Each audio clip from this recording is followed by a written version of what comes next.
कुरान पाक के तावीज़ गले में डालना सुन्नत रसूलुल्लाह सल्लल्लाहु अलैहि वसल्लम से साबित नहीं है, मसनून अमल नहीं है। कुरान पाक के तावीज़ गले में डालना मसनून नहीं है, सुन्नत से साबित नहीं है।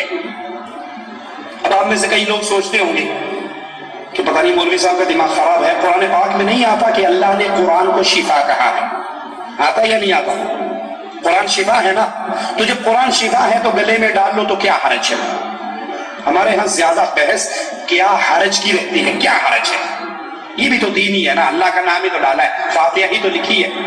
मैं कहता हूँ जिस कुरान में कुरान को शिफा कहा है, उसी कुरान में अल्लाह ने शहद को भी शिफा कहा है। शहद शिफा है या नहीं? शहद में अल्लाह ने शिफा रखी है ना, तो 1 किलो शहद की बोतल लेके गले में रस्सी बांध के गले में डाल लो, और कोई पूछे ये क्या कर रहे हो, तो भाई शिफा है, कुरान में आया शहद में शिफा है। वो कहेगा दिमाग खराब है तुम्हारा, इसको खाने से शिफा है, बोतल गले में लटकाने से शिफा नहीं है। तो हम कहेंगे भाई कुरान पढ़ने से शिफा है। कुरान, अगर आपके घर में जादू है, जिन्नात का असर है, शैतानी मामलात है, सूरत बकरा पढ़िए, शैतान भाग जाएगा। घर में आने जाने की दुआएं पढ़िए, शैतान भाग जाएगा। खाना खाने के पहले की दुआएं पढ़े, बीवी के पास जाने की दुआएं पढ़े, शैतान भाग जाएगा। ये शैतान से बचने के तरीके हैं। और तावीज़ गले में लटकाना कुरान की आयत का, उसमें एक और खराबी ये है, जब बाथरूम में जाओ तो कुरान साथ ले जा सकते हो जी? नहीं ले जा सकते। तो गले में जो लगा हुआ है वो साथ जाता है ना। जब जुम्बी हालत में हो कुरान पकड़ सकते हो, तो जब ये गले में लटका हुआ ये तो साथ रहता है ना। इसलिए कुरान इस काम के लिए नहीं आया। तावीज के नाजायज और हराम होने पर इन्होंने 3-4 दलीलें दी, और वही दलीलें अकल का घोड़ा मारे घुटना फूटे, जिसको अरबी जबान में कहते हैं कयास माल फारी। अब उसमें क्या कहते हैं, ये कुरान को गले में लटकाना रसूलुल्लाह से साबित नहीं, सुन्नत रसूल नहीं है। अब कोई कहे कि साहब कुरान शिफा है, अल्लाह ने कुरान को शिफा फरमाया तो शहद को भी शिफा फरमाया, तो कोई शहद का हंडा गले में लटका ले तो शिफा होंगी? नहीं होंगी। चलिए एक बार बताइए, एक नाबीना शख्स है, आंखों से अंधा है, मैं उस नाबीना को अपना कुर्ता दे दूं तो वो बीना हो जाएगा? नहीं। बोलिए बोलिए, नहीं होगा ना। लेकिन कुरान में देखिए, याकूब अलैहिस्सलाम नाबीना हो गए, उनके बेटे यूसुफ अलैहिस्सलाम ने अपना कुर्ता दिया, कहा इसको मेरे बाबा की आंखों में डालना, बीना हो जाएंगे। कुर्ता डाला, आंखें रोशन, चला। कुर्तों में फर्क होता है, तो शहद की मिसाल मत दीजिए। कलाम इलाही और है, शहद का मामला और है। उससे खाने से शिफा होंगी, इसके गले में लटकाने से भी शिफा हो जाए। तो जनाब ये कौन से अकल के घोड़े दौड़ाते हो तुम? फिर दूसरा इन्होंने कहा साहब देखिए कुरान गले में लटका के पाखाना जा रहे हैं। मौलवी साहब आपको पता नहीं है, वो मोम जामा कर दिया जाता है, जब उसको छुपा दिया तो हुक्म बदल गया।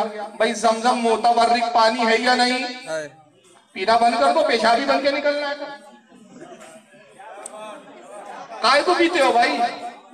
शिफा फरमाया गया और उसको मुतबर्रिक भी कहा गया, और उसका तकद्दुस यह बयान किया कि सारे दुनिया के पानी बैठ कर पियो, मगर इसका एहतराम है कि इसको खड़े होकर पियो।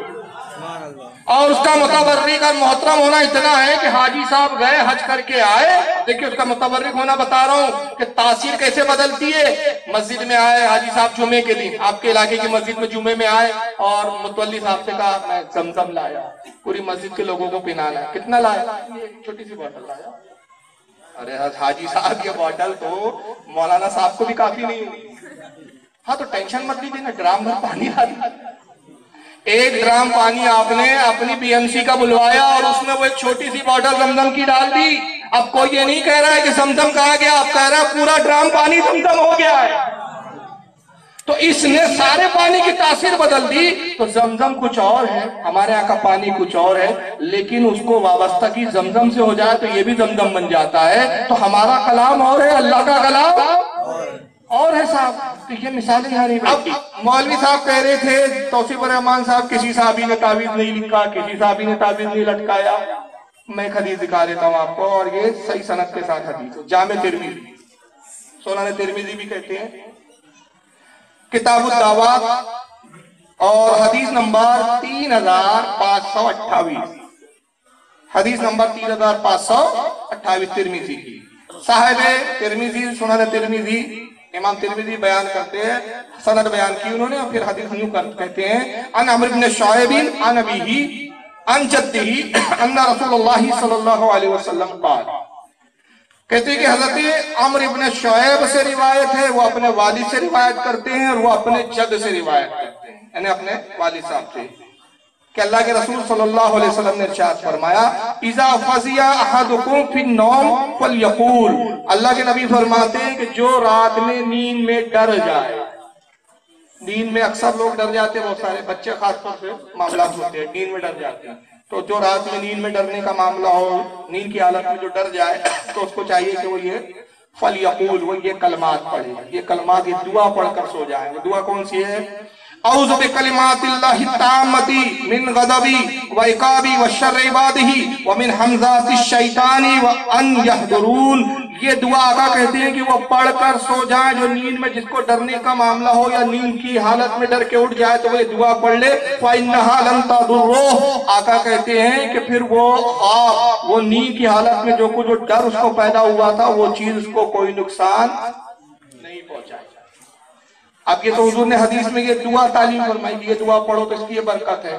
اب آگے حدیث کے الفاظ کیا آتے ہیں؟ قال، راوی حدیث کہتے ہیں فقال عبداللہ ابن عمر، حضرت عبداللہ ابن عمر کا عمل تھا، فاروق اعظم کے صاحبزادے، جلیل القدر صحابی ہے، عبداللہ ابن عمر کا یہ عمل تھا، یعلموها من بلغ من ولدہ، کہتے ہیں کہ وہ اپنے بالغ بچوں کو یہ دعا یاد کرواتے، اپنے گھر کے بالغ بچوں کو یہ دعا یاد کرواتے تھے۔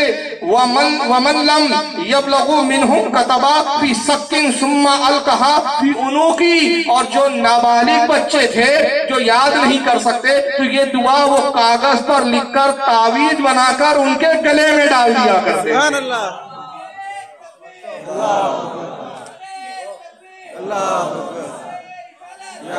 تو کیا صحابی بھی مشرک تھا؟